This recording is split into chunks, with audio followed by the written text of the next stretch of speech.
problems defrosting a bit of chicken without cooking it a little bit, let alone a fucking hamster.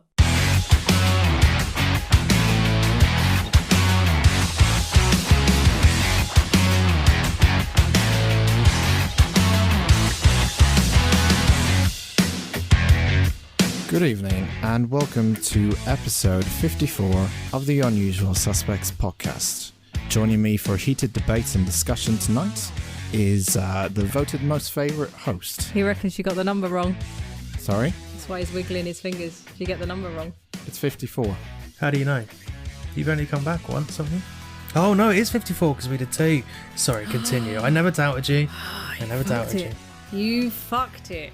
Look how mad he is. One hell of an intro, though. Joining us is the lover of cheese singles and Lunchables, and also can mistake his own fucking podcast number, the Minister for Shambles, Andy Joyce.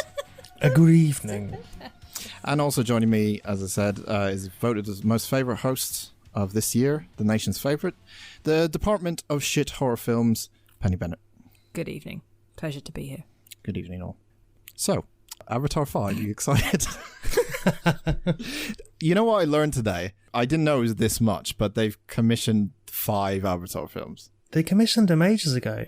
Yeah, but I didn't know it was the extent of 5 until 2020 fucking 8. That's like MCU kind of shit. As What? in 4 more? Yeah. Or 5 more? No, four more. It's going to be like a series of 5. I don't know what he's going to do because the first one was Shit. a copy of Pocahontas. What's the next one going to be? Fucking Snow White. I don't know. I fell asleep twice to that film. I've never seen it. I've seen the start I've and I've never seen the seen it. end twice. I've seen the end and that's it. Oh, okay. I never wanted to watch it. Yeah. My family went to see it at the cinema and I was like, nope, enjoy. I have never seen it. I have no urge to see it. I remember a lot of customers telling me it was the greatest film ever made, and I was like, is it? Is it not just... Is it really? It's just a visual spectacle, isn't it? There's no story Yeah. or plot, and they're like, no, it's amazing, mate. It's fucking fantastic. I'm like, fuck off. Yeah, but it's a movie for people that don't watch movies, isn't it? You know, like pop music, not all pop music. That's exactly what it is. It's shit popcorn But like flick, yeah. music for people that Kasabian. don't. Yeah, The Killers, because Andy loves The Killers. The Killers. But that first album was really good. All right, anyway. So, maybe we'll watch Avatar one day and actually give maybe a film out of the hat. Maybe. No, I don't know. Yeah, I don't want to be mean, but how old is James Cameron? He's in his 60s now, isn't he? Isn't he as old as the lady that threw a necklace into the sea? Do you know he's Canadian? The Titanic Is he? films, you mean? Yeah, Yeah. the old lady that threw a shit in the sea. Rose, yeah. Yeah. Titanic. But like the actual lady, she was old at the end because Kate Winslet was not old. So maybe I feel like he's as old as her. I don't think she's alive, Penny. That film was done in like 94? I don't know. I'm going to 98. look her up now. Carry on. He's 66. According to 66. IMDb, he's a Leo. Thanks, IMDb. Good to know. Thank you. Thanks for telling us. I don't want to be mean, but like setting that kind of like, I guess someone will take over. I bet it's JJ fucking Abrams who will take over. Oh, if he takes does over fucking eventually. everything these days, doesn't That's he? the thing. He will, won't he? That will be the first guy they go to. But yeah. Old Lady Rose was named Gloria Stewart. She is in fact dead, I'm afraid. She died in 2010, but she was 100. Fucking smashed it. mate. Wow. Nice one. There you go. It's like that iceberg didn't get you. I'll tell you who would do a good job of taking it over is Michael Bay. No, Andy. Blow up Pandora. No, because that's Blow all it up is. Pandora. That's all that film is. It's just fucking blue people blowing shit up. It's the same as if you change the colour palette on Bad Boys 2. That's all it is. Okay, Yeah. well, thanks for that quick review of Avatar series. A film I've never seen. A film we've all never seen. We'll be back next week to talk about another film we haven't seen and make our opinions on that, because that's the kind of bastards we are. Thanks for joining us. Andy, what's been happening this week? Well, I have spent, and I can't remember if I said this last week or the week before, I have spent a huge amount of time watching Recess. You It was last have week, been. I think. Yeah. Well, I've still been watching a lot of Recess. Good for you. I also watched another, I'm going to say, truly dreadful film from a beloved director who is now old and potentially can't do it anymore. I watched Indiana Jones, Kingdom of the Crystal Skull. Oh, okay. Oh, is that the last one? I can't remember the. That's which the one's one which. with Shia LaBeouf and Yeah, the bad one. aliens and fucking giant ants and swinging through the trees with monkeys and fridges and absolute bollocks. They're filming the new one, aren't they? I've seen pictures of Harrison Ford in a restaurant. Really? Harrison has agreed? Harrison's in it. Yeah, he's in it. He's in it. There's been pictures of him. I don't know where they're filming it now, but on some Facebook group I'm on, people that live in it, they keep posting pictures of shit. Harrison, get another Blade Runner fucking film going, please. Not fucking another Indiana film. Come on, mate. Come on. I mean, look, I do really like Indiana Jones, so I would like to see a good version, but I don't want Shia the Beef in it. I want someone with Into the mirror, it's Shia. less of a shitty attitude. Yeah, like I would even say Chris Pratt, but even then, I'm not a huge fan of him. Nathan Fillion would make a great. Nathan Fillion would be great. Yeah, that'd be good. If he can't be fucking Nate Drake, he can be Indiana Jones. Indiana Jones, the young version or something. Yeah, younger version. Penny's just looked at us like we're talking a different language. I fucking hate Nathan Fillion. What? Yep, can't. You take the stand piss. him, mate. You No, fucking hate walk him. out of here like you walked out of 52 right now, miss. Can't stand him. He needs to stop being on my telly. How often is he on your telly? Too much. He's never on mine. I watched fucking Serenity the other day and I was surprised he was in it. It's the only thing I know he's in. He wasn't bad in Santa Clarita Diet, but I still don't like him. My mum and dad watch The CSI, Rookie. isn't he, yeah? I think he's in The that. Rookie, yeah. Something. Yeah. I don't know. I don't like him. I know everyone. I'm not the favourite host anymore. I know it's my most unpopular opinion. But you like Big Mouth and he's like got a big part in Big Mouth because he's Missy's like fantasy. Yeah, and I hate it. He's so fucking smug. That's what he is. It is smug. He's so smug. Nathan Fillion is the smuggest of smuggers. I cannot believe you're calling him smug, but Timothy How Oliphant dare you. isn't smug. Yeah, exactly. Do you know what I mean? He drips Fucking smugness. hell. Yeah. Yeah, he does. But it's hot smugness. I don't know. I don't know how my algorithm works, guys. I'm just here to report it, Your not analyze algorithm. it. It's called your mind. It's called your Yeah, I don't know how that opinions. works either. Okay, well, good thing you're on a that's podcast true. where you can say what you like and to everyone who's listening to you. I will ask my therapist why I Cool. hate Nathan smugness Fillion. and Nathan Fillion. Tell us why, Penny. Tell us why. Can you make sure you record it so we've got something to discuss Yes. next week? Good content. She'll be like, "Who the fuck is Nathan Fillion? What are you talking about? Why are She you might- paying me money for this?" She might be like, yeah, no wonder you're fucked. She'll make me go back in time to the first time I saw him on telly, and we'll have to stem back through years and years of Nathan Fillion based trauma. Is your therapist, is your like doctor, Doc Brown, taking you back in time to work out where your first meeting You've got to know where all this shit comes from, Andy. It's your kids, Penny. We gotta go They back hate Nathan Fillion! They hate Nathan Fillion just like you did. We gotta go back to the future.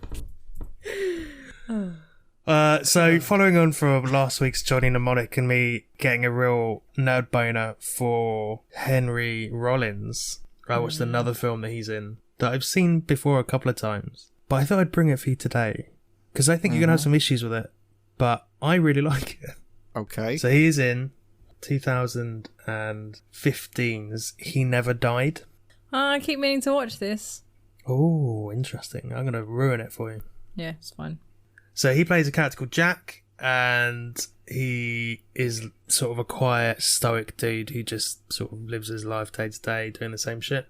So when we first meet him, he's in this dingy beige apartment, and you see, like, he's got two thick scars down his back, and he doesn't really know what day it is. He doesn't know what's going on. He asks his neighbour what the time is, and Is this my life?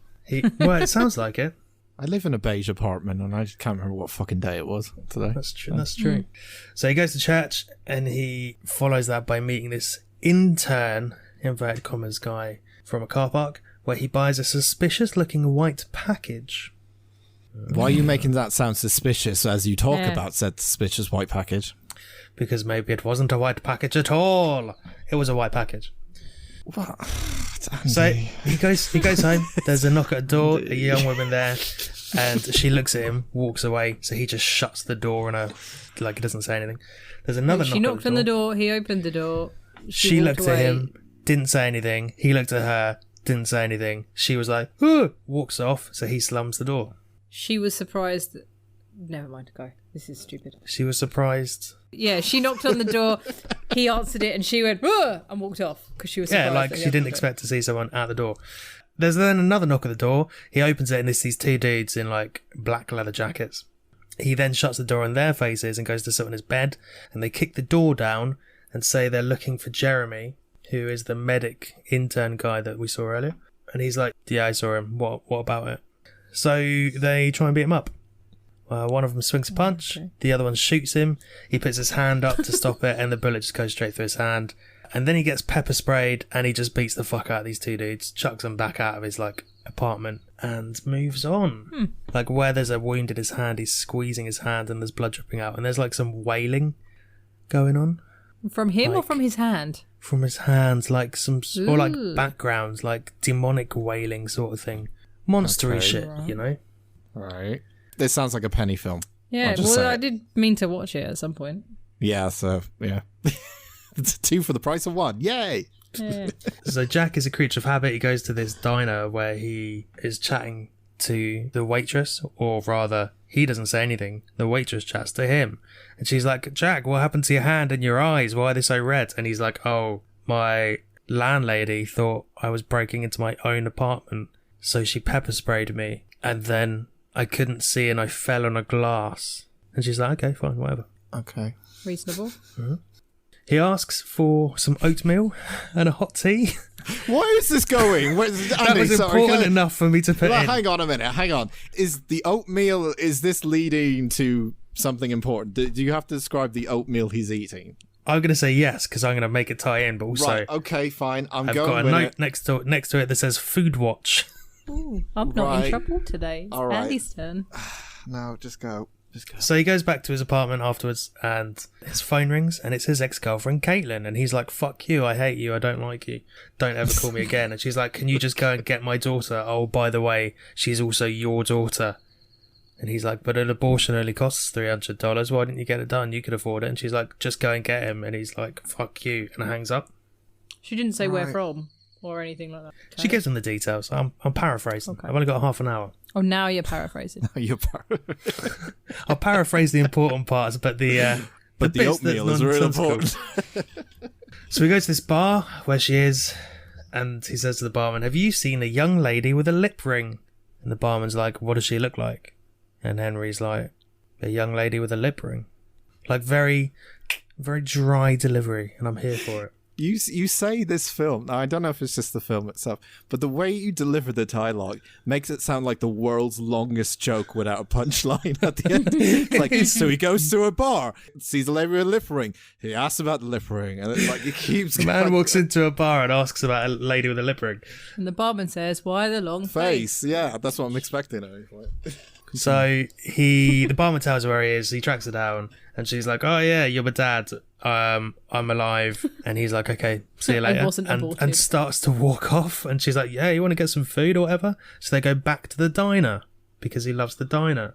Get more oatmeal. Yeah, right. And Cara, who is the waitress, is like, Jack, who's this? I didn't realise you had a daughter, what's going on? And he's like, I'll have the aubergine parmesan, please.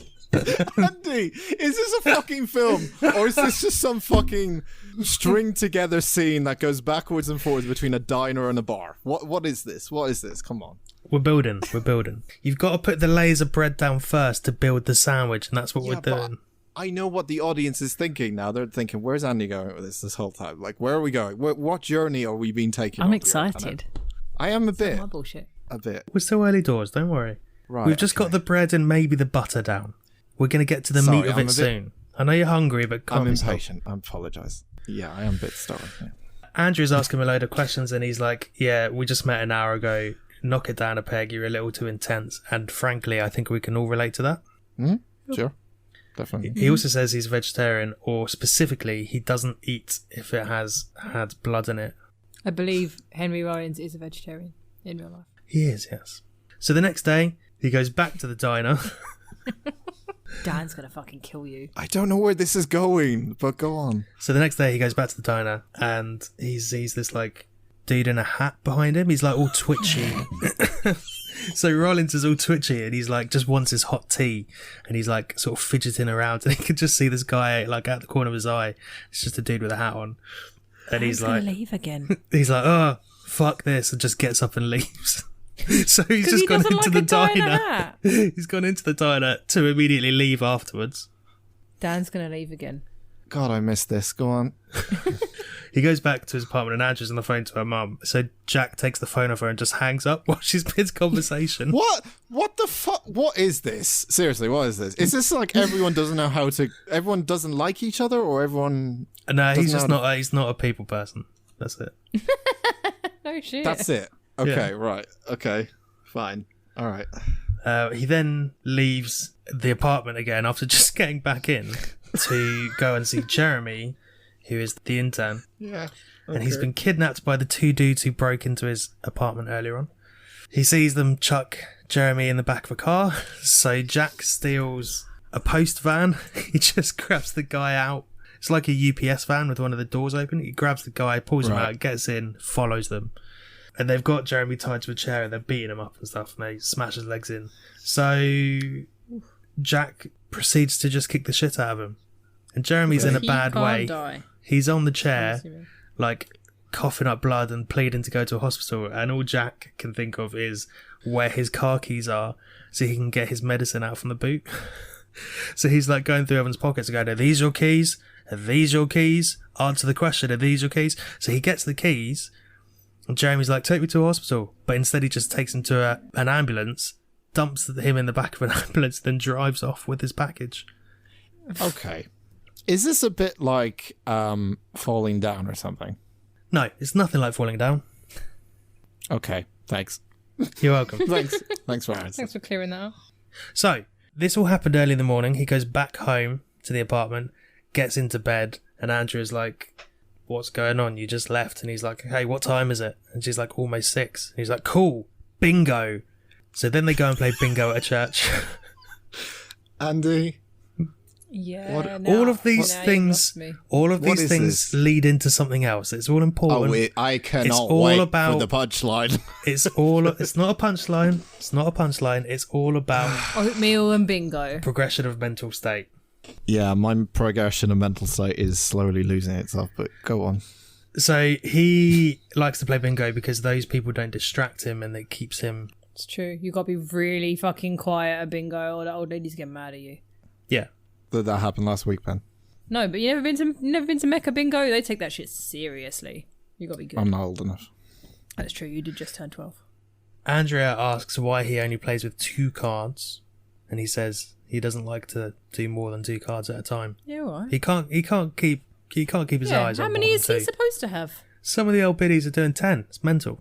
Yeah, but So they go back to the diner, obviously. Yeah, obviously. And whilst they're there, some dude drugs Jack's water, and whilst Andrea and Cara are talking about playing bingo, Jack just drinks it and then ends up getting drugged.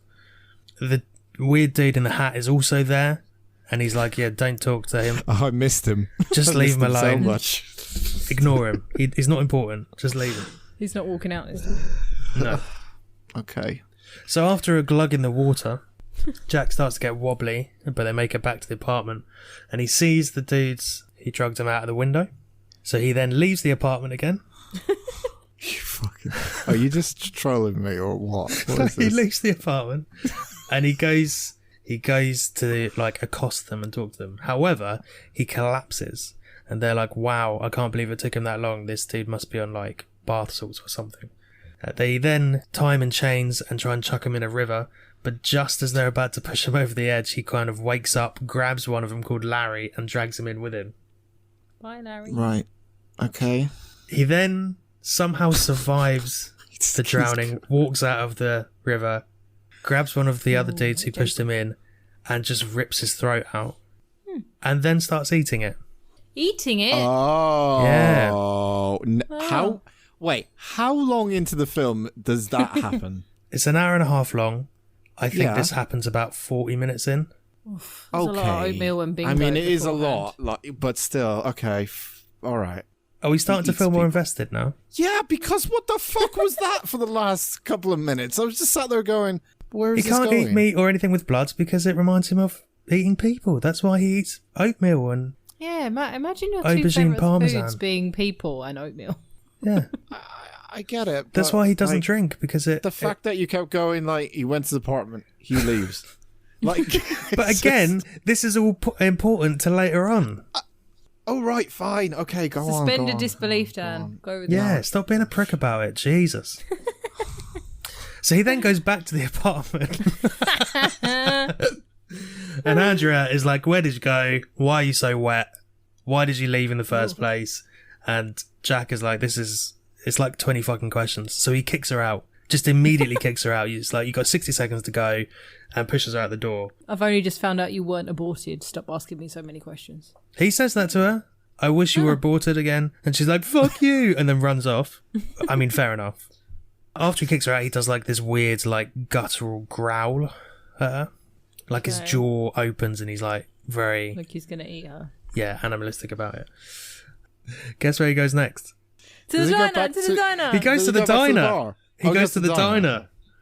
So he goes back to the diner and he's just sitting there quietly thinking to himself. And then Kara comes up and he's like, hey. And he's like, no. And just gets up and walks out.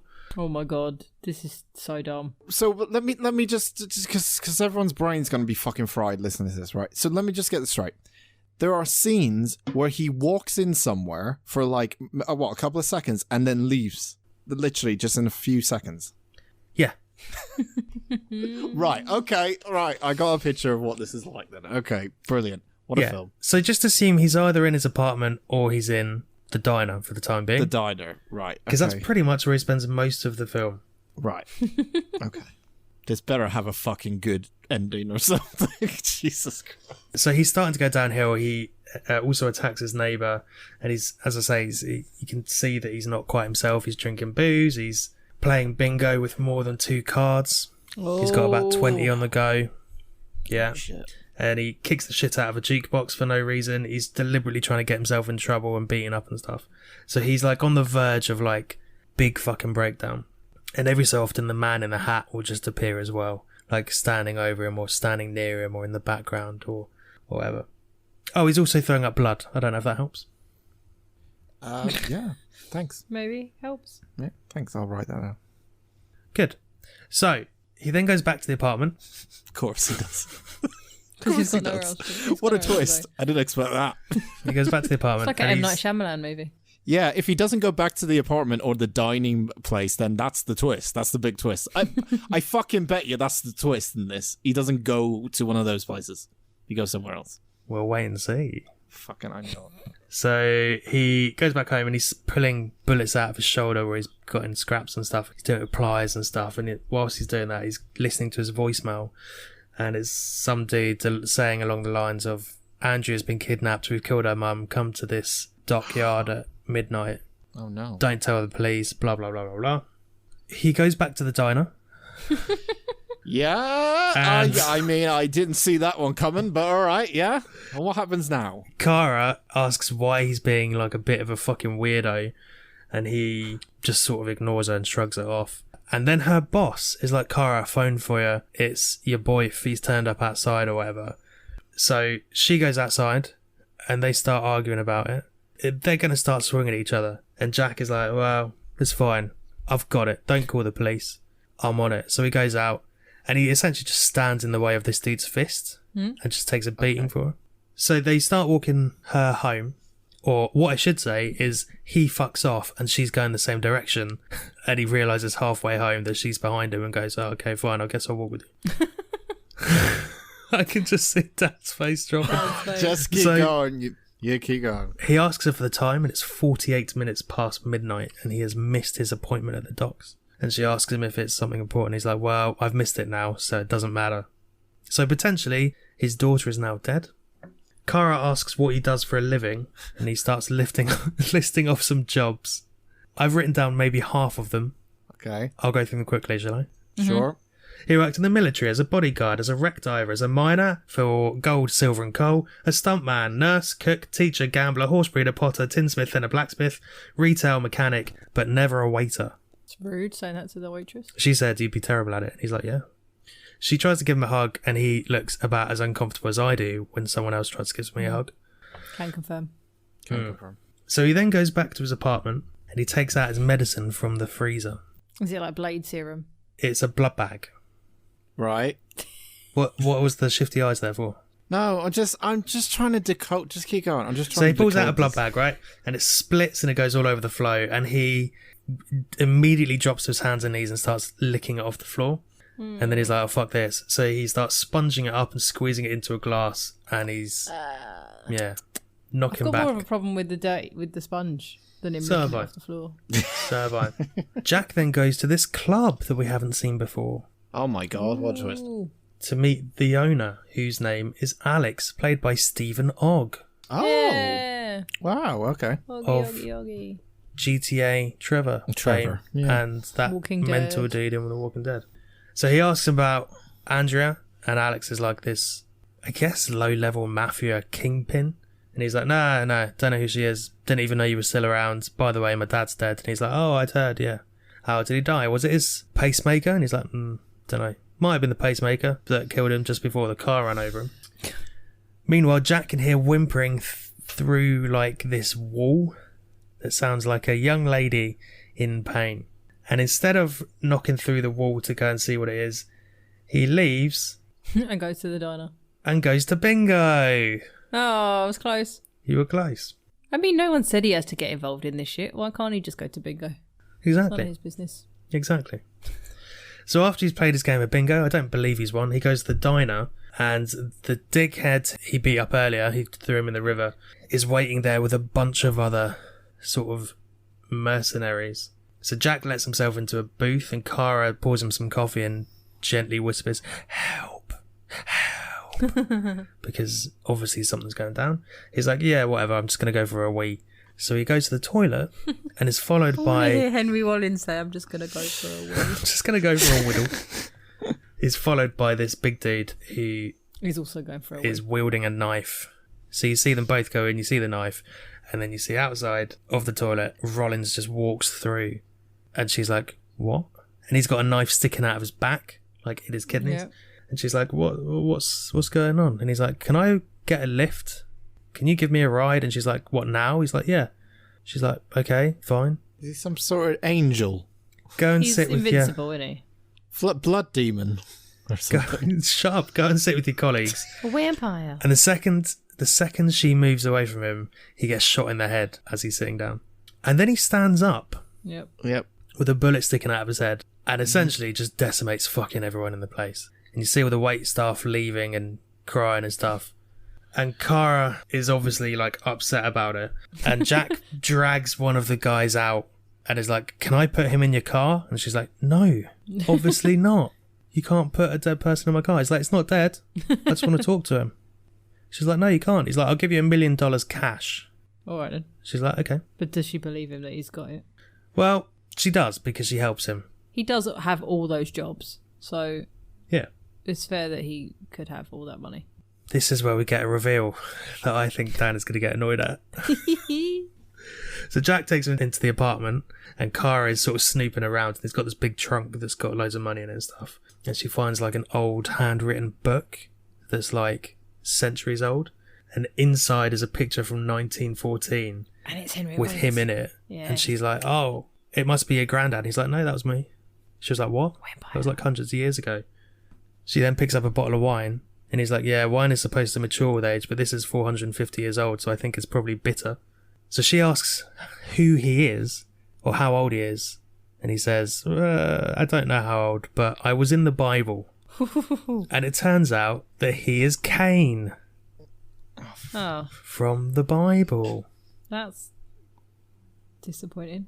What do you mean that's disappointing? What were you expecting? Is that A a... vampire. You wanted him to be an actual vampire? I don't know. Something like that. I'm not really into the Bible, so it's Yeah, disappointing. me neither. So Didn't like the first series. Cain was the firstborn of Adam and Eve and was forced to walk for eternity, I think. Is that because he killed Abel? Yes. Hence why he likes walking around to different places like bingo or whatever. So clever, so clever. Thank So you. what you're telling me is you watched the film where for the majority of it, some guy was walking to and from doing bingo some subtle suggestions that he's not actually human or something, and to find out, I'm from the Bible at the end, and that's We're not is at a the good end. film. Why does he need blood? So he goes and interrogates the dude that he dragged in, and as he's doing so, the guy's phone keeps ringing, and he keeps picking up and going, "Yeah, where's Andrea?" And he's like, "Oh, I don't fucking know." Blah, blah. So he just keeps hanging up on him. The dude's getting incensed with rage about it. He eventually says that he'll let the guy in his bathroom go because he probably won't kill him. But is he going to be upset if he kills the guy who's come to kill him? And he says no. So he kills the guy who's just come into his apartment. And then he cuts off his finger because, you know, he gets a little bit snacky. Sure. And they go to find Andrea. Wait, so he's Zombie Kane? Yeah, apparently. Yep. Just, yeah, that's it. So here's the interesting twist for you, Penno. Kara asks if he is a vampire, and he's like, I don't want to talk about it. She's like, but what about the teeth? And he's like, no, why would I need teeth? So he kind of confirms that he is a vampire, whilst also being Cain from the Bible.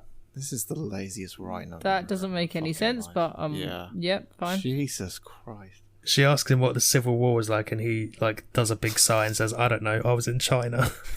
Who wrote I've this? always wanted that though. Who the fuck wrote this? Seriously, come on. I've always wanted like a decent vampire film or a TV show. They never do, even like in True Blood and stuff, and they know like vampires are a thing. I've always wanted someone to just be like, yeah, cool, what was this like, and what was it like, and actually have a thing where vampires were like, yeah, I went into this, and the History Channel, but with vampires. Is this a comedy, Andy?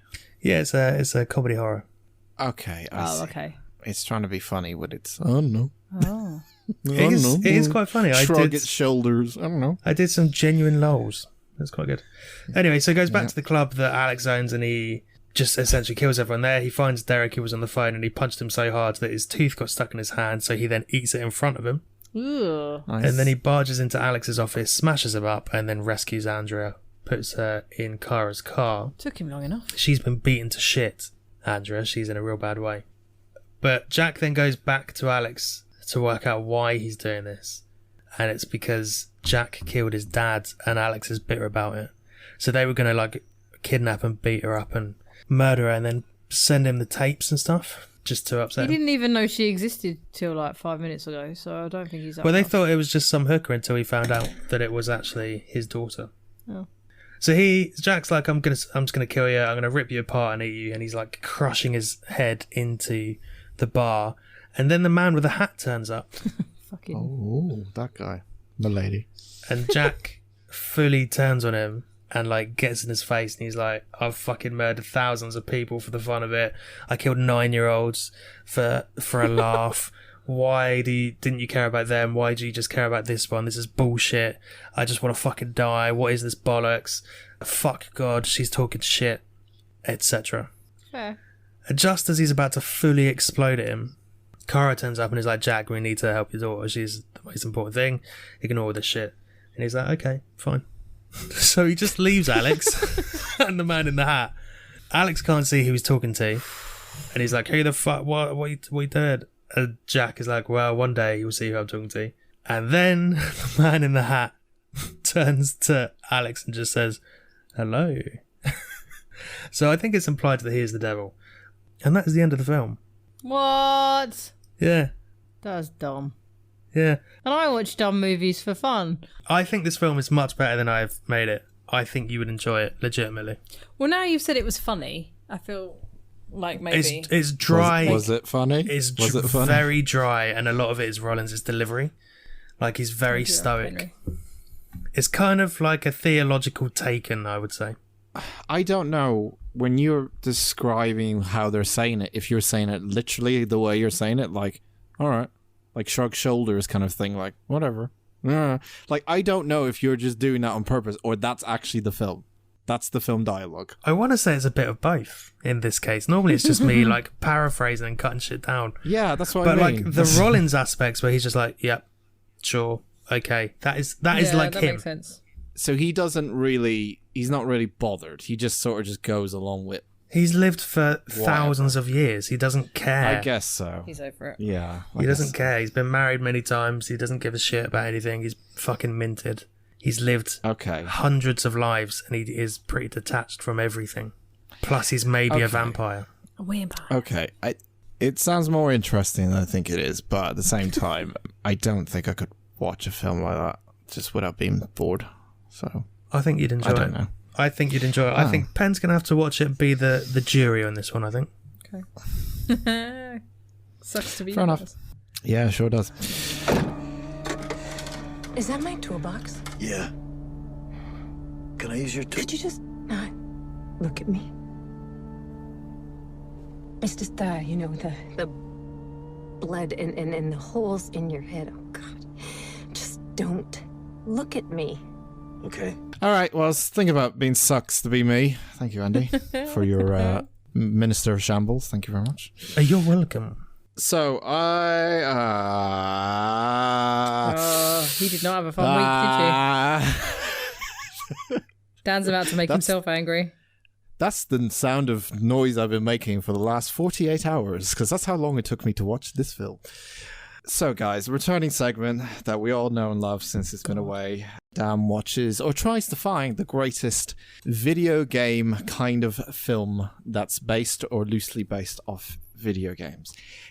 This week, I watched a 2021 film that came out, and some will question this is sausage talk, but it came out last week. Okay. The film is called Hero Mode, and it's a film about a family of coders. Where could this go wrong? Is that a thing? Is that like a family business people are getting into now, coding? I immediately saw that premise and went, how can you make an entertaining film about coding? Sounds like I know it's been done kind of in Hackers and Johnny Mnemonic a little bit, and I guess other kind of similar things. But this is a kids kind of centered film. It's like a family comedy, you know? It's kind of a PG-13 family comedy kind of thing. So it's not as extreme as Hackers or Johnny Mnemonic would be. And it's up to date. We can't give the whole criticism of, it hasn't aged well or anything. This came out last week. So this is a brand new 2021 film. And I don't know where to start with this. Now, I'm going to preference with this. I'm afraid of talking about this film because I'm going to come off as a fucking asshole. And I know I am. I know normally I do, and these guys would agree. I mean, not really. I would agree. Okay, well, that's enough. But just because our dad knows about video games and how they're made and stuff, I don't make video games, but I do know a little bit about them. But it does make me feel like the people who made this film read it up on Wikipedia how to make video games one day and went, yeah, we can make a film out of that. You mean they're filthy casuals like me? I think that's what he's getting at, yeah. No, it's a weird dimension. It's like they're filthy casuals, but they're filthy casuals who have made a game, you know? Like, right. The background on this is, this film is written by the lead star in this, who is Chris Carpenter, right? Who plays Troy. He's about like a 15-year-old boy or something, 16 or 15-year-old boy. And his family... Wait, he wrote it? Yeah, him and his family wrote this story. His whole entire family wrote this story. So, end of the movie, it says written, directed by Carpenter, like, so it's a whole entire family. I tried to look up, are they like a game business and they try to like make a film based off their experiences or something like that? I couldn't find anything related to them having video games or any sort of like coding experience or something. Chris is from what I can read, is a online personality star who has a production company that makes films. Like, he's really young for having like production companies, so he must be some fucking talented or something. But or he's just fucking minted. That also came into question if his whole family's just minted and then he got the whole company to himself. So I tried to look up their background, see if this was based off a true story or something like that. I couldn't find a single fucking thing about it. And then what I started finding was that this has an 87% audience score on Rotten Tomatoes. 87. That's good, right? That's real good. The IMDb is 3.7. Different people on those sites. Yeah, pretty much. Critics didn't like it. And then when I delved into it even more, I found they're using fake reviews, and family members from Chris's side were leaving 10 out of 10 reviews on both Rotten Tomatoes and IMDb. Oh, that's just sad. Okay, I mean, yeah, that's super shady. Yeah. So I'm going to preference that before I go into it and rip this film a new one, because... You know you're worried about being an asshole. Yes. I just want to say, Chris Carpenter, if you're listening, boo! Boo on you for fake reviews. So don't worry about being an asshole. Sounds like a prick. Good one, Penny. That really hit him hard. He's sat there right now crying. They've changed the name. They have. To Mayfield's Game. Like, No. people are going, Heroes Mode? Oh, that's shit. Well, we better change the name and think it's something else. Like, this already has got my back up. Yeah, I'm not happy with the shadiness. We haven't even started talking about the movie. It was called Mayfield's Game, and then it supposedly got changed a week before release to Hero Mode, even to the point where when the credits happen, where the Hero Mode title comes in, it does look very, like, quickly edited out. That it became Hero Mode when I watched it. I was like, okay, cool. So...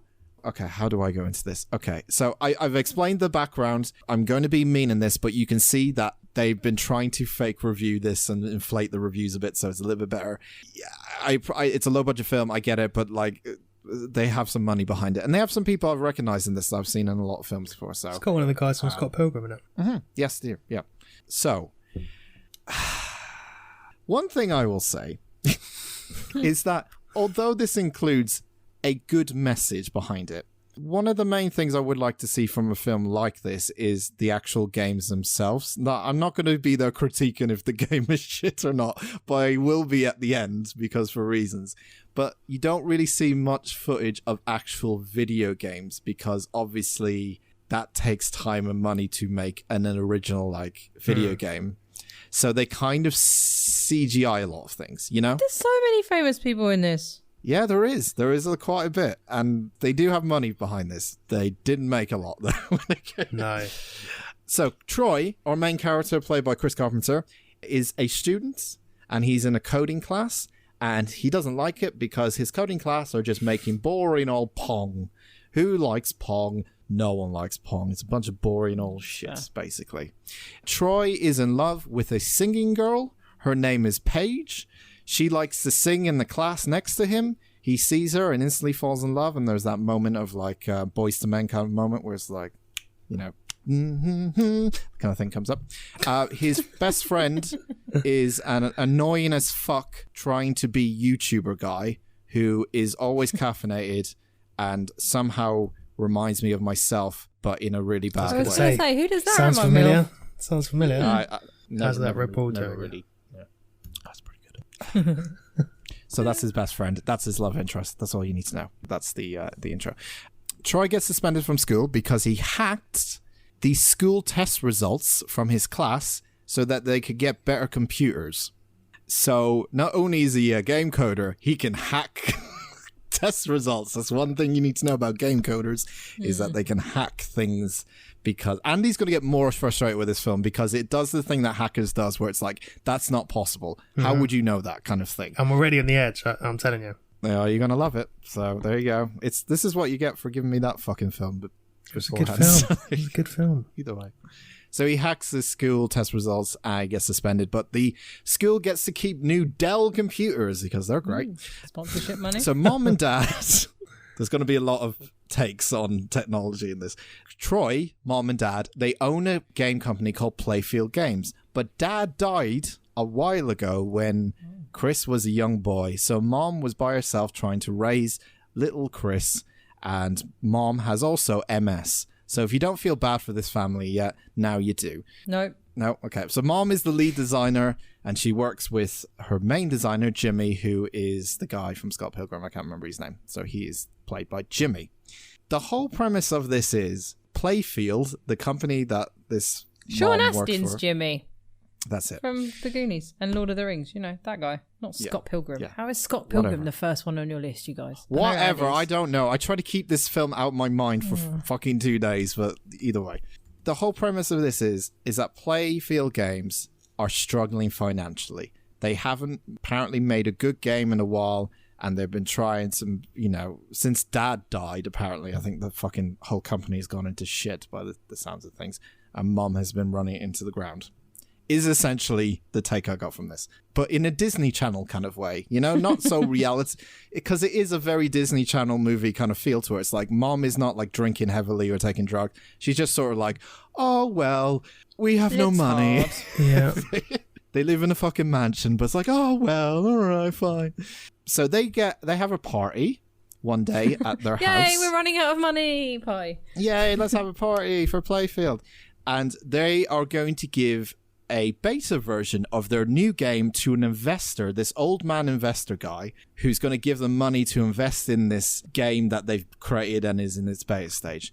Mm-hmm. This guy, and this is one of the problems, is the film tries to, and I know this is a kid's film and some kids might find this funny. I don't find this funny. They try to appeal like old people can't talk youth in a way kind of deal. So the old guy goes up to the kids at this party and go, hi, are you millennials by any chance? Things like that. I never know which generation I am anyway. It's all silly. He's older, but he's the one who's going to try invest into this game or something. But he doesn't understand about video games because, of course, old people don't understand about video games. We'll go with that trope. So he goes up to Troy and his friends, the old guy who's just invested in Chris's mom's company to make this game, and they go into Troy's bedroom. The old man as well. The old man and the three kids go to Troy's bedroom. I mean... And they stick the USB in. And they go play this game. And Troy has no idea that this is the game that his mom is trying to push for investment for this guy. Because the old guy doesn't understand video games. So he thinks, I'll tell you what, I'm going to speak to the youngins and see if they understand about video games. They slate it and say it's a bunch of shit. You shouldn't like this film. Like, they literally rip it a new one. Even Chris says, you should have got a game from Playfield. And the old man goes, I almost did. Oh. No, he just says, I almost did. I was like, oh, smooth. Oh, yeah, family's going to lose everything. Ooh. Well done, Chris. I don't understand how this kid doesn't know about the game that his mum has been working on for so long. Here's the funny bit. There's a lot of instances in this where you're going to go, that doesn't make sense. When he's playing the game, I'm like, the logo or something, the startup menu should say Playfield Games. Yeah. It's only when he finishes the game does the logo come up for Playfield, and I'm like, oh my God. No. Even I know that. Sega. Yeah. It's always at the beginning. Exactly. So Troy ruins everything at his party. Mom is sad, Troy is sad, everyone is sad. We have a coding montage. There's going to be a lot of them. Coding montage, but with modern kid music is how I would describe it.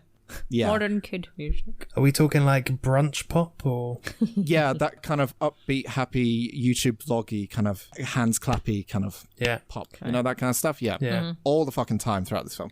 So we get a coding montage of Troy basically working on that game to make it better.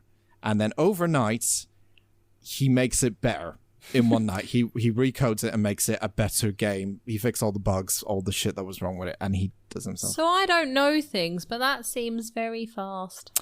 It is very fast, and it's very far-fetched. It's going to definitely cause bigger issues when they try again, because they'll fix one bug and create a new one. So that is true. There's been no testing, but this guy's a super genius kid, apparently, and who's made Pong before. So he's a fucking liar, that's what he is. And he didn't even like making Pong. Yeah. So that's going to be a theme throughout this, so I just want you to be prepared that there's going to be a lot of that. And trust me, I couldn't get through it. As much as of a nerd I am, I try to be calm and keep my inner fucking nerd, but some of it doesn't make sense. Anyway, so there is a rival company in this story called Exodus. They are kind of like the EA of this story. It's in a game. Yeah, they even mention like, oh, who want to work for a big corporate company like EA or Exodus? And I'm like, that's the only two you know in this universe? Okay, fine. So Exodus are like the big evil EA AAA company who are just obviously after microtransactions and money from people, and they don't actually have care for their video games. But unfortunately, because mom can't get her game funded now because the old man left, she goes to Exodus and she's like, hey, would you mind funding our game for Playfield because no one wants to invest with us? And they sort of don't do a deal, and they do a deal. It's kind of like on the table. But what they really want to do, Exodus, is to buy the entire company out, instead of just funding them, because they are their competition. No, And they no, they're not. suck. No, they're not. If it's a case of like EA and say a smaller production company, Yeah, that's what I'm thinking. let's say like 2 Point, for example, EA and 2 Point, it's not going to work, is it? That's what I'm thinking. So I'm thinking Exodus have this large building, right? Big skyscraper building. And then Playfield have like this one plot of land with one office. One computer like, in a basement. Yeah, fair enough. So in this universe, is there only 2 game companies ever? Is that the only... And one's really good and one's really shit.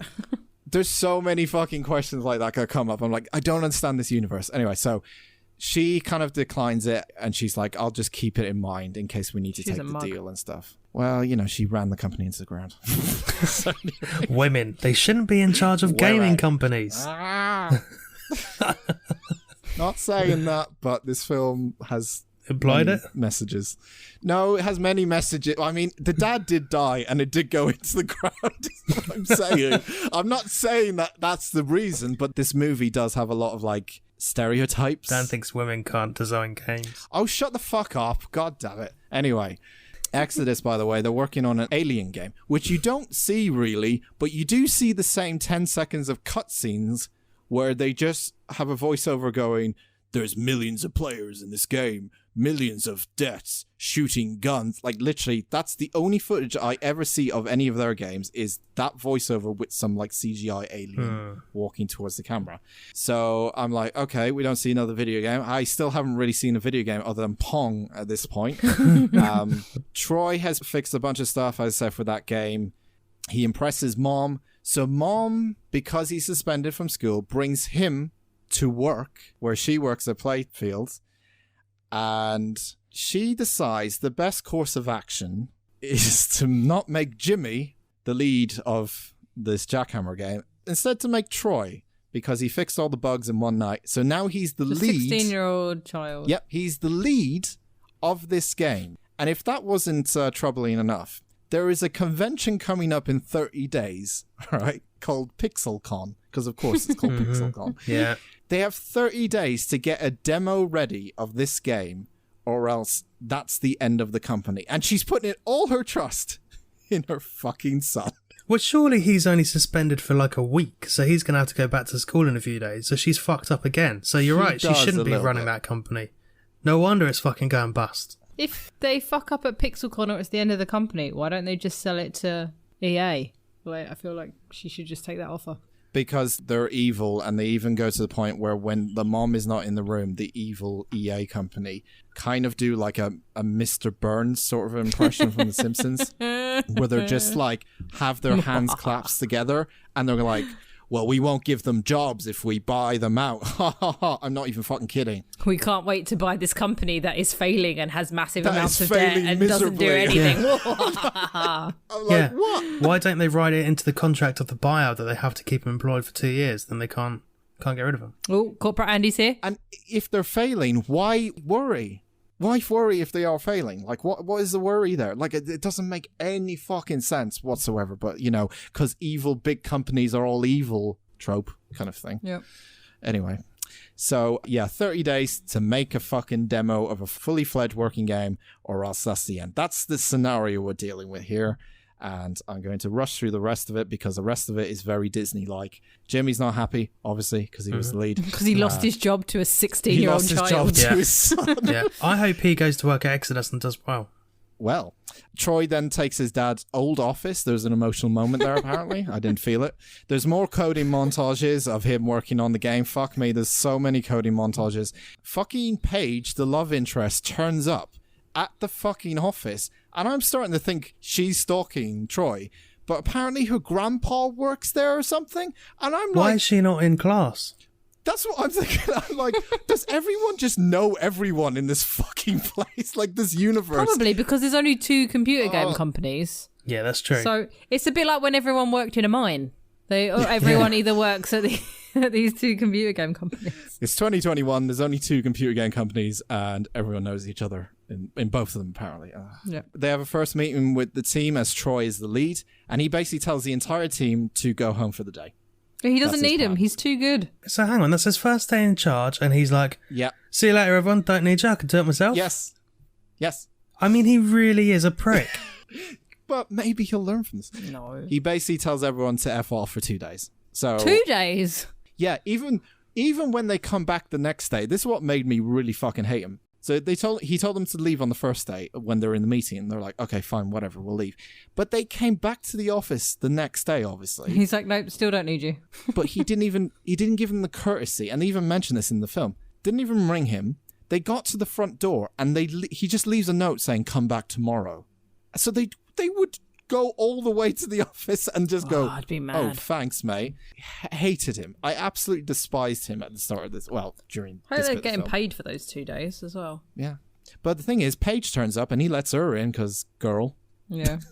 I like kind of thing. He lets her in, and when she comes into the actual place, she discovers that there's notes all over the walls and floor that he has now made. And there's actually a genuinely nice moment in this bit. And this is the bit where I went, maybe it's turning a leaf. And then it quickly doesn't. And I'll explain why. Troy talks about actual coding. And he talks about how he can only do it when he's on his own, which is a fair point. A lot of people can probably do that. Oh, he's got performance anxiety. Yeah, maybe. So he explains to her that coding isn't just all about ones and zeros. Everything has to be in the right order, which is absolutely right. It's yes. true. And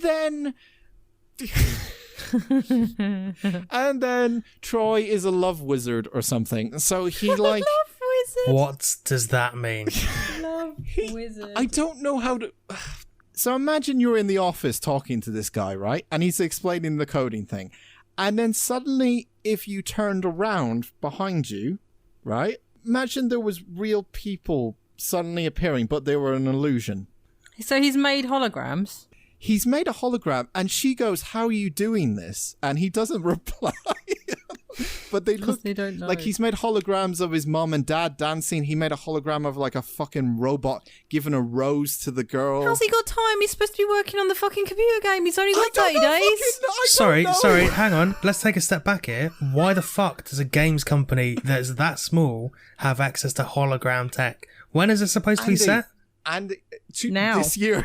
Well, I mean, it's fucking Last bollocks. week. What have they? Did they just do the fucking Maradona one at the Euros as well? They're trying to do like a romantic thing, like a choir turns up behind her as well and starts singing a love song, and they're about to kiss when like someone walks in or something, and they're like, "Oh, I didn't know you two were busy," kind of thing.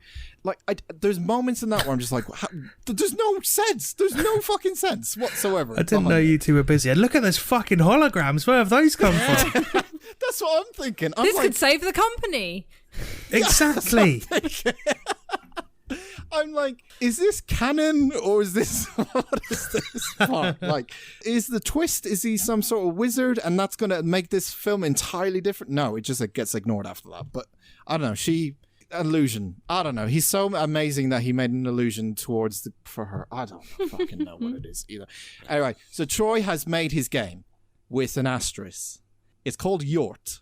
Right? Yort. Y-O-R-T. Yort. I think it stands for. It's like a play on his name or something, isn't it? Is it Troy backwards? Troy. What No, a fucking narcissist. Yeah, it is. Troy It backwards. is Oh, it Troy is Troy. backwards, yeah. Oh my god, it is Troy. I just Fucking realised. narcissist. Oh my god, I just realised. Oh wow. Okay. Yeah, so he is a narcissist. You should know that. It's like a typical medieval RPG game. Bollocks, everything's kind of been done before.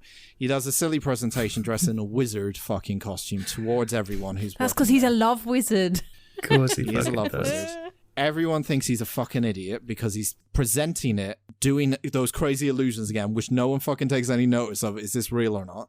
But Jimmy is pissed because he was like, you weren't working on the fucking game we already had ready. And now you haven't even put a line of code in. You've just written a bunch of notes all over the fucking office and the game is done. And you spent 2 days out of our 30 days to do that. This is what happens when you let children do real jobs. There you go. Troy finally tells him that Jack House sucks. Jimmy's sad. So Troy explains we need to get a game like this to beat Exodius at PixelCon. Troy, however, said the game is all over the walls, easy follow instruction, the team will follow, blah, blah, blah, blah. Insert famous gamer YouTubers and Twitch streamers acting like Playfield and Exodius are the only two gaming companies in the fucking world. They are, apparently, according to the fucking Matt Pat from the Game Theorists and fucking Twitch streamers and shit.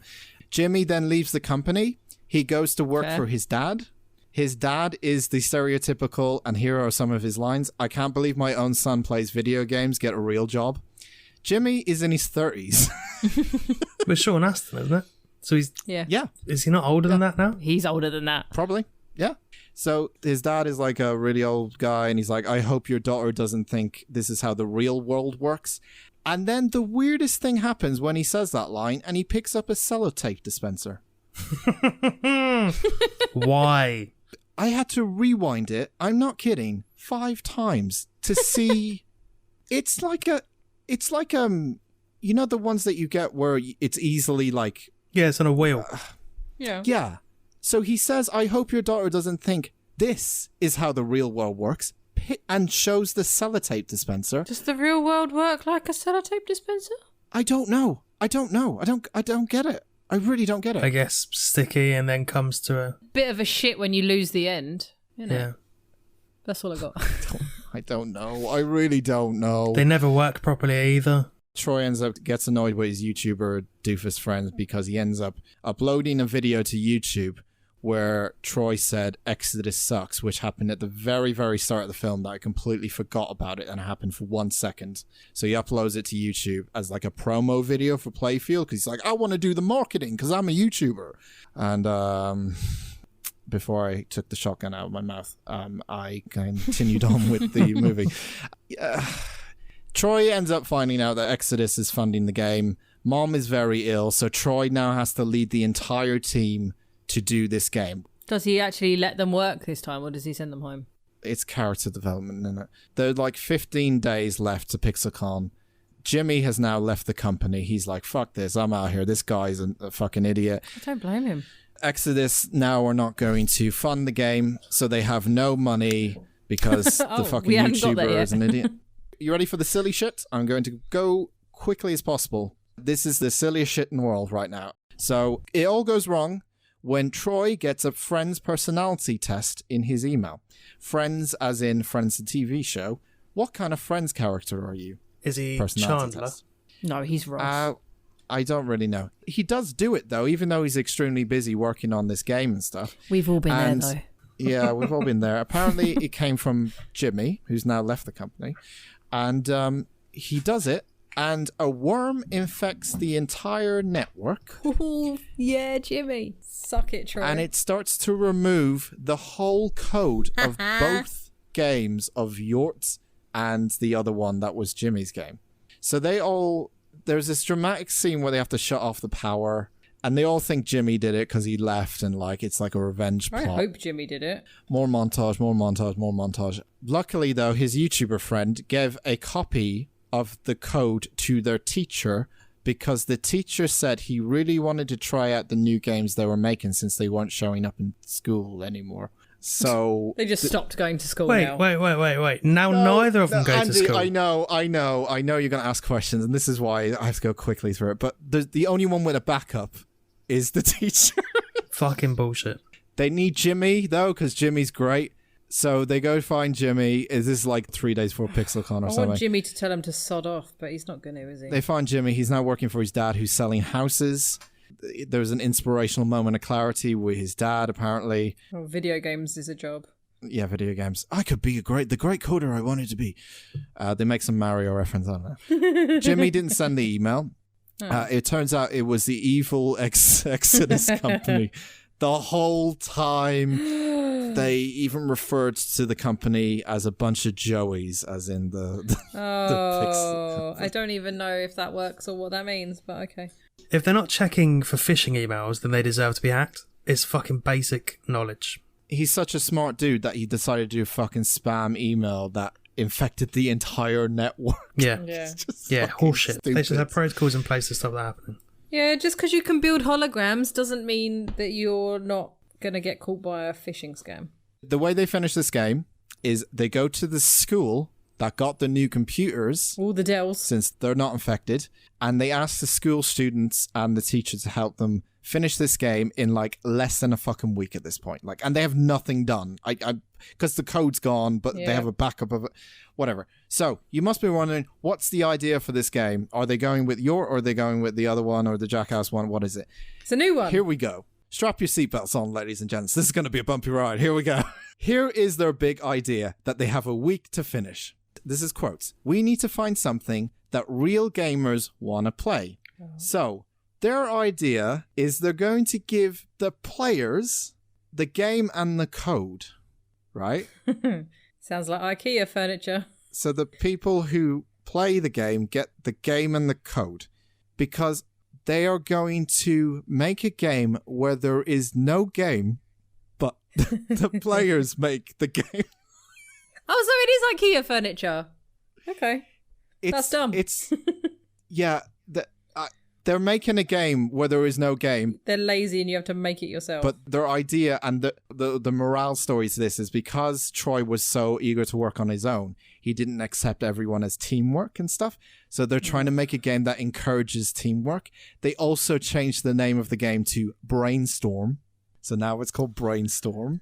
And they use the map editor of the old game Jack House to do this, which I'm immediately thinking it's two different fucking games. They wouldn't just fit like a fucking Lego piece. It drove me insane. So they use both half-ass games assets to make a new game that has nothing in it. Yes. I could make a game with nothing in it. That is the game, though. I'm making one right now with nothing in it. Done it. I'll send it to you and you can build it yourself. They go to PixelCon, which is the edited version E3. So Exodus are going to show off their game first, which is the same fucking 10 seconds of a trailer that I saw at the start of the fucking film. Nothing else. And apparently that deserves a round of applause. And this audience is like, wow, it's amazing. Whatever. So before Brainstorm can showcase to everyone, the demo crashes of a game that has nothing in it. Oh no. How does it crash? I don't know. It just crashes, right? You'll find out in a sec. So the demo crashes and the speaker who's on stage is like, you have 60 seconds to present your game or it's game over. And I'm like, calm the fuck really? down. This never happens anywhere else. But okay. No. In great improvisational fashion, the love interest Paige, since she was a singer, which was a thing that happened at the start of the film that I kind of remember, she goes out to the audience with a microphone and she sings a pop punk song called Brainstorm that only Auntie Penny would be proud of. And fucking hell, it is stuck in my head because all it is Brainstorm. Brainstorm. Doesn't tell anyone anything about the game, although there's nothing to tell them because there's nothing in it. I think the verse had something, but it was an original song. It's kind of annoyingly catchy, kind of in that Disney Channel realm as well. She entertains the crowd with that song, and apparently she goes, that's the official theme song of Brainstorm, and I just sung it for you. And I'm like, okay, cool. Smart girl, get those royalties. While that was going on in the backstage, guess what? The bad guy from the evil game company had a device in his pocket that's jamming the game signal or something. Oh no. I don't understand how that would work. But lasers, satellites, squiggly lines. The way they find this out is in one of the worst sequences in modern day film I've ever seen in my life. I can't even describe it to you. It's just badly made footage. Okay. Pieced together. And that's all I can say. It's just bad. Jimmy and Troy come out. They present their game. The game has been designed to encourage teamwork. So they bring out the whole entire team. It's you, the players, who make the game. They finally show the game. And we get footage of it. And I'm like, oh my God, footage of an actual game. So the way I can describe it is you walk around and things get put down as you walk around. That's encourages. That's the game. How much is the average computer game, guys? What are you spending much? Like? Are you spending like 50, 60 quid next time you buy a 40, PS? 50 quid. Depends on the platform. Imagine spending 50 quid and then having to do all the fucking work. It's a game where you walk around. That's the game. Well, yeah, that too. We say this with scorn, but I know for a fact Dan has played games that are A, just walking around and loved it. That is true. And also played games where people create their own levels and loved it. They were both his game of the year. Oh. That is true. However, this one has the walking around bit. Like, there's literally nothing to walk around end of. There's like nothing like, and it doesn't even describe how things are made. Like, they literally have given the code to people because they can't be arsed to make a fucking game, is what I'm trying to tell you here. Free source. But you just can't give code to people. No, I agree. In my mind, it sounds like the loading lobby in a Wii game. Yes, Yeah. that's what it is. So anyway, they showed off and they're all like, what do you think? The audience seem not interested at all. And I'm like, oh my God, some actual fucking reality check has come in here. They're all on their phones. And I'm like, oh my God, is this going to do a reality check and actually tell these people that they did a really shit job or something? No, of course not. They're actually voting on their phones to vote the best game of the show, which is now currently polling for votes at the moment, which I didn't know was happening. And of course, they win. And 5 companies come up, including that evil company. They came second, obviously. So I'm thinking, so there's other companies that exist in this universe, and these 2 are the only ones that I'm like, oh my God, this is getting worse and worse. What kind of fucking sick world is it that Brainstorm will get best game of the fucking show? Seriously, like, this is just bad.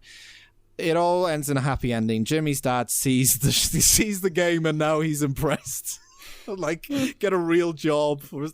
Now he's impressed. Did it, Dad? I got a real job.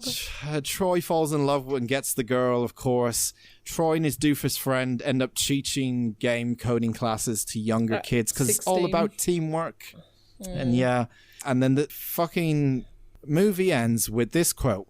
My dad wrote in his binder, never skip the cutscenes, complete all the quests, and play multiplayer every chance you get. And if you really want to beat the game, always show the bad guys who's boss, which ends with them sending an infected worm to the EA company because they sent them an email saying, which Hogwarts house are you quiz? Which the guy obviously took, and then the servers blew up. I don't give a fuck. This film fucking sucks. I fucking couldn't stand it. 0 out of 10. Sounds absolutely horrendous. It sounds amazing the way Dan described it. It probably is more entertaining watching it, but like, holy fuck. I couldn't. There was so much other technical jargon that I couldn't go into because there's so much of it. But please don't give yourself fake reviews because it's very obvious to trace it, and just own up that you made a bad film. And I can see some kids liking it because they don't have the same fucking nerdiness as I do, and I get it. But Jesus Christ. For me, this has the same issue that Cat and the Band had, where it just makes it look like they can do whatever they want by just thinking they can do it. And that's not how the real world works. I'm sorry to be an adult about it, but that's not how fucking life works. Get a fucking job that you can do and work your way up. Yeah, Jimmy. No, I get it. Jimmy. I get it, but it's like, I think the reason that they kind of like glossed over like certain things, like there's certain things in there that I think is really good. Like, it's a different concept about teaching about like coding and stuff.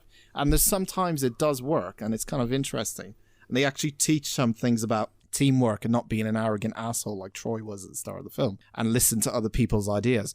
But then it just gets blown out proportion with some of the stuff that is like, this could happen and this has happened, and gamers will hate this film, parents and their kids will love it. And that's the best way I can describe it.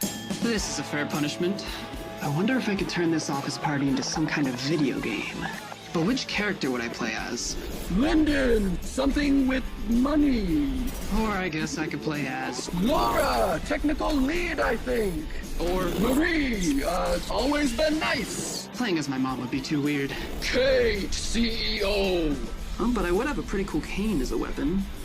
And then there's Troy the boy, there he is. Jimmy, lead design. No, not him. Definitely not him. Go back. Control Z, Control Z.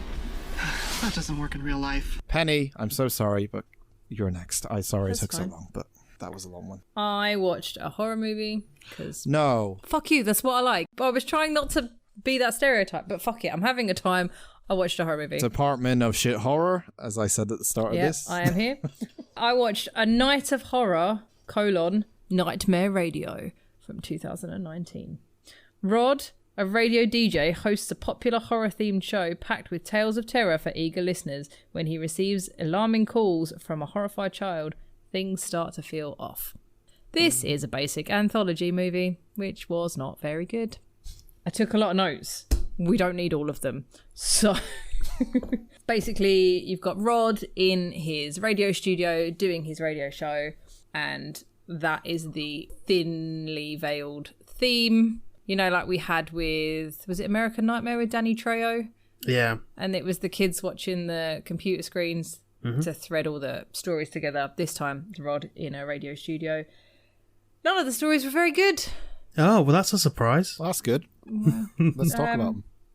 First story was about an invisible demon woman who stole a woman's skin, banged the woman's husband, and had an invisible baby. I mean, I want to hear more about this already. I want to hear more about that. I had an invisible baby. Yeah, there's not much more to it. It was a very short one. How do you know it's a baby if it's invisible? Because it's wrapped in baby clothes. Oh, fuck Oh, off, of course it is.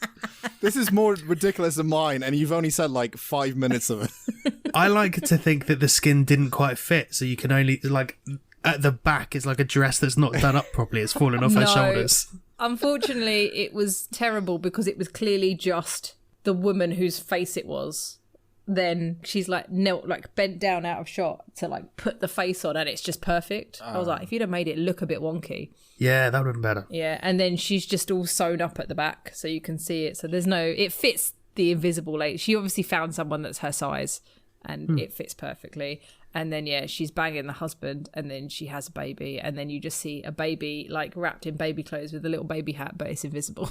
Do you think if you're invisible and you do like a wee or a poops, is that also invisible?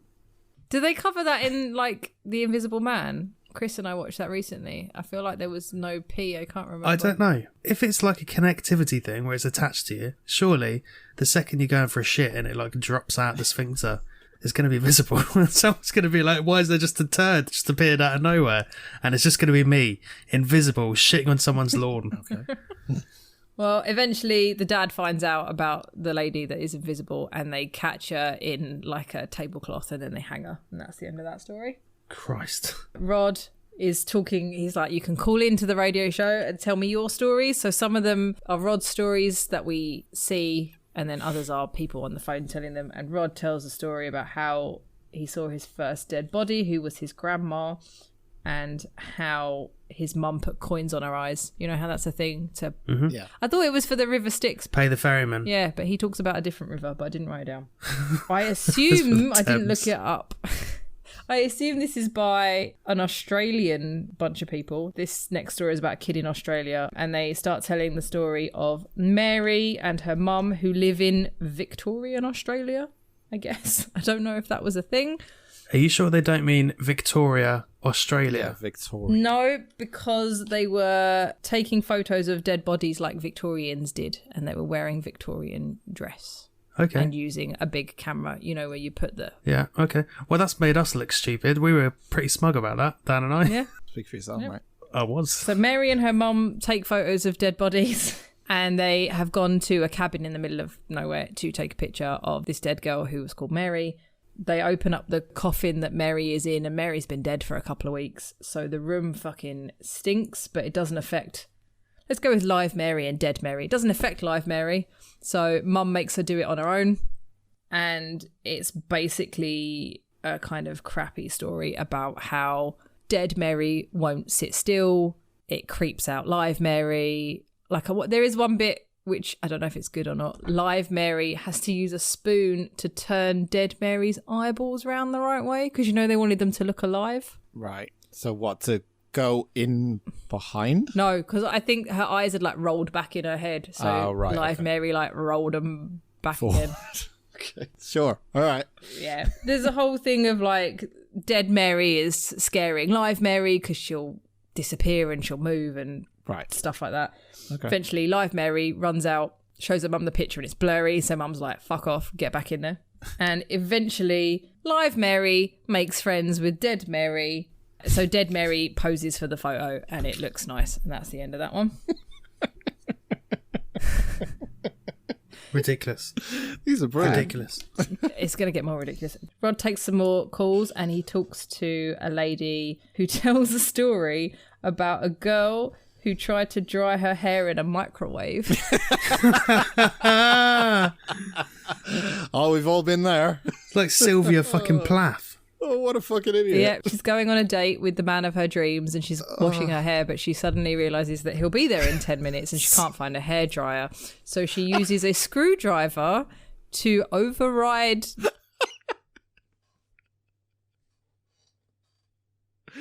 So the radiation can get out. Yeah. Puts her head in the microwave to dry her hair and her head explodes. Right. What a great character. I'm sure I've heard something similar to that before. Well, he says that's an urban legend, isn't it? And she's like, no, it really happened. So maybe it's an urban legend. That's why you recognise it. Maybe. It's not one I've heard. Yeah, How I've definitely dumb heard it. do you have to be? Yeah, it's kind of what Rod said. I'm sure I've seen it tested as well. I think it might be people Mythbusters. people on YouTube trying to blow shit up. It was hamsters, wasn't it? They used to test microwaves on hamsters. Okay. That's not what I was thinking of, Pen. I watched videos of people putting CDs in them and then watching it spark. Yeah, Adam and Joe did it. Yeah, you're watching the fucking YouTuber. How many CDs can we fit in a microwave and press the button? Yeah, Right. I've been watching Scientific Facts. So. You've been watching Scientific Facts, what, people putting fucking guinea pigs and gerbils in They did. a microwave They to did. test if it died. They did. That's mean. And what did they think was going to happen apart from the hamster would explode? What are they going to do? Slap it in a fucking bread roll afterwards? No. They were testing two things. What they would do is they would freeze the guinea pigs, right? So this was like after the war. Freeze them I think. alive? Yeah, they would freeze them, and they were testing two things. They were testing the microwave capability because they were big. Cryogenics with microwaves. Is this what you're telling me? They were testing the capabilities of the microwave because they were fucking huge back in the day, if you ever saw a picture of them. And they wanted to see if they could bring back the guinea pig to life. This is 100% true. You can read up on it. So they would freeze the guinea pig until it's frozen completely, then put it on There's the... no way. This is 100% I have problems true. defrosting a bit of chicken without cooking it a little bit. Yeah, let but- alone a fucking hamster. There's a secret guinea pig symbol on the Setting. microwave. Defrost. They don't have that on microwaves anymore. But legitimately, that's what they used to do Christ. back in the day. I think it was like in the 40s, There I you think. Yeah, there you go. Anyway. Well, speaking of idiots, Rod tells another story, and there is a hairdresser, and he is talking to a blonde lady. She's sat in his hairdresser's chair. You can't really see her. He's talking about how she's recently divorced again. The salon they're in is rather dark, and you realise that she is not responding while he's talking to her. That'd be terrifying. So he has strings coming from the ceiling with clips, like crocodile clips. Like, remember at school Yeah. when they would, like those little ones? And he's literally taking, like, not strands of hair, but like little bits of hair, and he's clipping them above her head. And like not massive chunks, just like if you're maybe gonna do a braid, like and clipping them above her head, maybe half a dozen, maybe a dozen somewhere, and he's just loosely clipping them above her head. Okay. Turns out the way he's talking to her, she's famous, but she is not really talented, and she only really got there because of him and her hair. He actually says that she's lived a charmed life because she has nice hair, because the rest of her's not great. Eventually she wakes up, you see her now, she has got her hair clipped up and she is gagged and she is bound to the chair, and he's very mad at her that she didn't share her wealth and success with him because she only got there because of her hair, and he is her hairdresser. He takes a knife and he cuts along her forehead just under her hairline, and he starts just talking shit. And he says something about how the human head can withstand a very big amount of pressure, but the human scalp can't. So then he kicks the hairdresser's chair, which then goes suddenly down to the floor. But because these tiny crocodile clips are holding very small strands of her hair, it scalps her, which makes no fucking sense. Okay. And it would literally just rip her hair out. But it scalps her. Hair is deceptively strong. Yeah, but a little bit. But of he's it. literally only cut at her forehead as well. Yeah, it's a cheap way of doing something expensive. Let's put it that way. there's no way with the thin strands of hair and the tiny clips. Like, either the string would have fucking broken or the hair would have ripped out. So that's one story. Then we hear the story of Willie Bingham. Willie Bingham was possibly the most interesting story, I think. Willie he raped and murdered a schoolgirl. Wow, in Australia. interesting. Yeah. And to make an example of him and punish him, they start to amputate bits of Willie. Bits of his willy? Where do they start? Yeah, where do they They start? start his willy. They don't start with his Willie. Oh, that's shame. Spoilers. So apparently the family of the deceased gets to decide how long this will go on for. Oh. I think they originally cut off like his right arm or like his right, not even his hand, but so he has like a stump. Like he's still got some elbow, but he's not got a hand. Right. And then they take him to schools to scare kids into not being murderers. What? That's a good... No, I actually like that. Yeah, this one's kind of dumb, but I kind of... Yeah. It was... This is like a budget Black Mirror. I think so. Yeah, but so what? Black Mirror shit. So You don't believe that? they cut off his right arm and his left leg, and then they start to cut off more of him to scare, like, the older kids, like the more hardened kids. Right. They're cutting it. So, and he goes to school and like, don't do stuff because you'll end up like me. There are people protesting against it, but Willie also has to give up. It says he gave up a kidney and a lung. I'm not sure that like he does that willingly, but I think they make him. And apparently the subsidy from the lung and the kidney go to help pay for the prison system. Right. Well, I mean, it's starting to get unbelievable now. Yeah, Willie's not having a nice time mentally, and he's just watching black and white videos of his surgeries. He asks the nurse, he's watching one, he's like, is that my left leg or my right leg they're cutting off there? And she's like, that's the left one. Then he has his 5th surgery. Obviously the family are going to keep going, and that is when Willie loses his willy. Cut that off. Oh, no. Which is weird, because if they're trying to scare kids, they don't actually need to cut that bit off, because I assume they're not getting it out, but... Don't be like me, kids. That's what will happen. The 6th surgery, they cut off his ears, his nose, the tip of his tongue, and his lips. Oh, the lips. Oh, the lips would be the worst. Oh. Yeah, so you see him all bandaged up, but like no lips and teeth. Oh man, just that poking would through. drive me mental if I haven't. And then once a year they wheel him out to high schools to traumatize children, and that's the end of that story. Okay, that's all right. I get Yep. that one. I get that one. Yeah. Yeah. Someone calls in with a story, it's boring as fuck, and he cuts her off. Then there is a story about a Spanish dancer, and it's in Spanish, but there are no subtitles. But, Is this a District 9 situation again? well, I don't know how I'm going to say any of this without looking like a dickhead. Go on. Can't wait. It might possibly be something to do with where I found this movie and how I watched it on the internet. So if you watched... Okay. Yep. I'm not made of money, you guys. I can't rent every shit horror movie that I see. How's that new car treating you? It was the only place I could find it. So whether or not the website didn't have subtitles or... Can I ask you a question? Did you try to interpretate what this film was about, and do you have an interpretation of that? Of this story? Yes. Yes, I understand basic Spanish. Okay. So I cannot did get wait for some of this. Hola. No, it wasn't very interesting. And obviously you can see it. They're not... You can see it being acted out. It's not... So I mostly got stuff like, I love you, I'll see you later, come home, stuff in Spanish. Well, you're experiencing this. You watch prawns trying to talk to each other. If you can watch prawns trying to talk to each other, you can do the Spanish people, There right? better have been some Yeah, I got donkeys that. in this. Yeah, exactly. Milk. No, she's a dancer and she's got some sort of medical issue with her abdomen and she's taking pills for it. My next note just says, then Gollum shows up. He's sat on her kitchen counter. She's in her apartment and you literally just see a Gollum-like figure. Like, you know when he's just like crouched on a rock? He was just like crouched on her, on her kitchen cabinet. He's got a Greg's.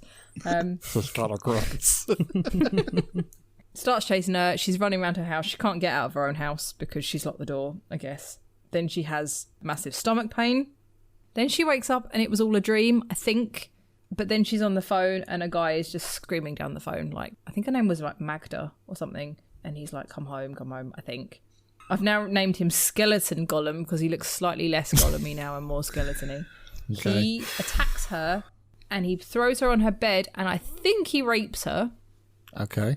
And while he's raping her, she stabs him. Then it says, oh, wait, it's just a normal guy. That she thinks is Gollum? I guess so. He's now a normal man. Is it Andy Serkis? That'd be a great twist. No, it's not Andy Serkis. It's a more attractive man. And she has stabbed him. And then she just rolls over. Like, she's in her bed and she just takes the cover and like rolls over. And then there's a monologue in Spanish that I didn't understand. And that was the end. I think this is a fucking fantastic feature. We should make Penny watch other films in different languages. Without the subtitles and see if she can recognise what's going on. Oh my God, that is a great idea. I mean, I do slightly better with Spanish. But... What's your French like? Because I've got some French films that I could make you watch. Yeah. What if... Oh my God, I've got the fucking 3 colours French films. Oh, what if we do this? I'm better at Spanish than German, I think. Me and Andy watch the film with subtitles and then...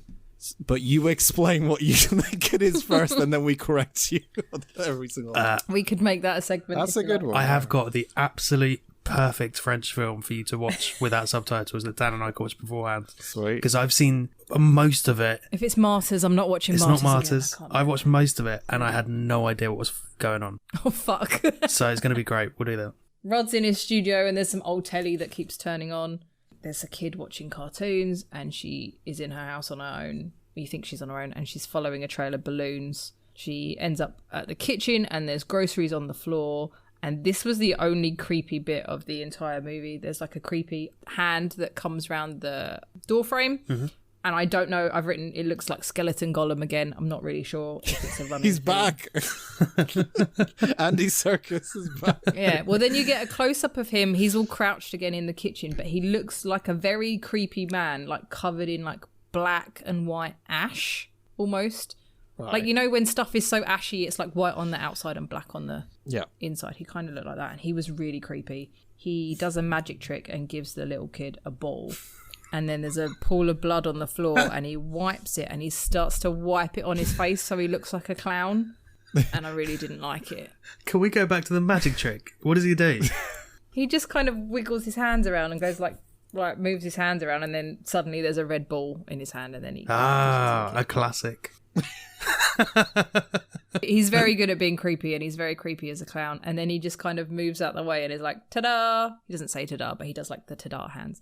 And her mum's dead and is wrapped in plastic in the kitchen, and then he gets more blood and he wipes it on his mouth to look like a clown and starts laughing, and that's the end of that one. Yeah, that does sound a bit sinister. He was very creepy. I didn't like him. So this is now the kind of story that goes through the whole film, which is also shit, sorry. A kid calls up the radio station saying that they need help, but it also doesn't sound like a kid. It sounds like a grown-up trying to be a kid. I don't know why they couldn't just get a normal kid being like, help me. But anyway. The kid gets cut off, but that'll turn up later. There's a shit story about a naked woman that gets hunted through the forest by a guy. The only interesting bit of that is she gets to a lake or a river or something and she drinks the water, and my next note just says, oh, she's a mermaid now. And then she rips the heart out of the guy that was hunting her. Why didn't he stay on the land the second he saw she was a mermaid and go, yeah, fuck that? I think like she drank some of it and went into the water, and then he went in after her, and then she came up and then she was a mermaid. And then she ripped his heart out. Makes sense. Yep. The kid calls back and Rod's like, well, what's your address? Let me help you. And the kid gives the address and he's like, that can't be the address. That's the address of the radio station. Yeah. Ah! Dun, dun, dun. The kid's gone again. And then Rod puts the old TV on. I don't really know where it is in comparison to the, like, in his station, but he puts this old TV on. And there's footage of, like, sound of the call that the kids just made playing and pictures of Rod. And then we have another story about woman comes home alone, feels weird, looks around, it is boring. Her sister, ? Is dead. She wakes up hearing her sister screaming. I think it's a flashback. We get the same creepy hand. Boring jump scares.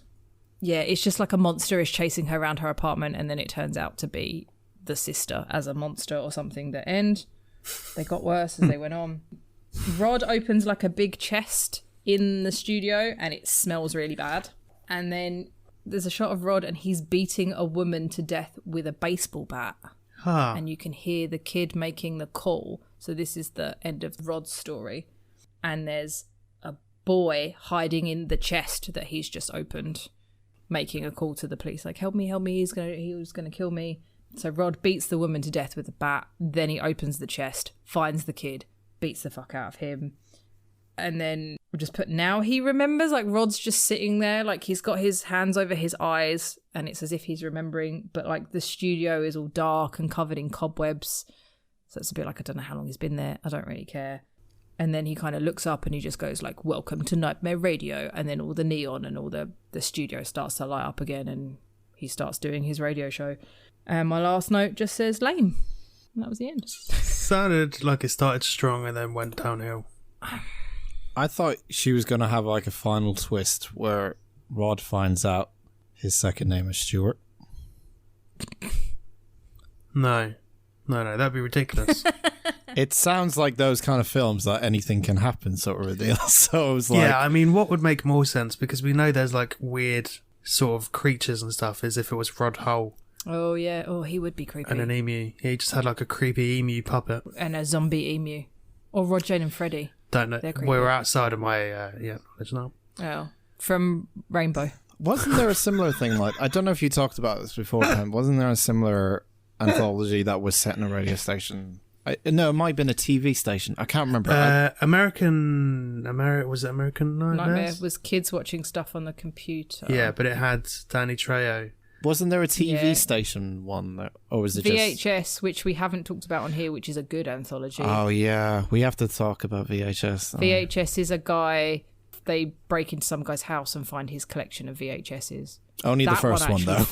Only the first one. Well, I haven't watched the other ones. The first one, actually, I watched it on like an afternoon in the middle of the day, and that one freaked me out, which doesn't happen very often. That shit was creepy. Yeah. So yeah, I like an anthology, and I was not expecting this to be one when I read the description. And, you know, I still, as stupid as American Nightmare was, I still tell people the story of that one with the... Remember when they were racist, but they were racist against black hair and not black people? Yeah. Because that one was fucking hilarious. And obviously Tales from the Crypt is an anthology series, really, which is my favourite show ever. But this one was just... I thought the one about the prisoner, about Willie, was kind of an interesting short story. Yeah. But none of these were... I'm not going to lie. I did some other stuff while I had this on because it was very dull. It was not good. Well, I imagine they were all short stories that were then tied together with a loose narrative. But even so, some sound better than others. Yeah, that's the problem with anthologies, is that, especially if you see one that's just good, because they come after one after another. If you see a good one, then the other one is probably going to be a lot worse. Yeah, it's going to be worse than what you just seen. So, yeah, they're a mixed bag most of the time anyway, so yeah. Yeah, and like we said with American Nightmare, I like a short... This movie was an hour and... I want to say it was an hour and 45, but I think there was like 20 minutes of credits at the end. Wow. So... Jesus. So, I don't know how many stories that was in a short amount of time. I know that was the problem I had with American Nightmare. When the stories were good, they were too short. Yeah. Like we said, Tales from the Crypt episode is a kind of 20-minute, half-hour story, and I can't imagine in an hour and a half that many stories was 20 minutes each. I'm not going to count them. I think we worked out with American Nightmares it was averaging about one story per 8 minutes. Yeah, which is not quite long enough. What did we have? Invisible Woman. That was 5 minutes at most. The kid taking the photos, the scalping, Willie, the Spanish one, the creepy clown man, the hunting one, the stupid sister. So that was 8 with the stuff in between.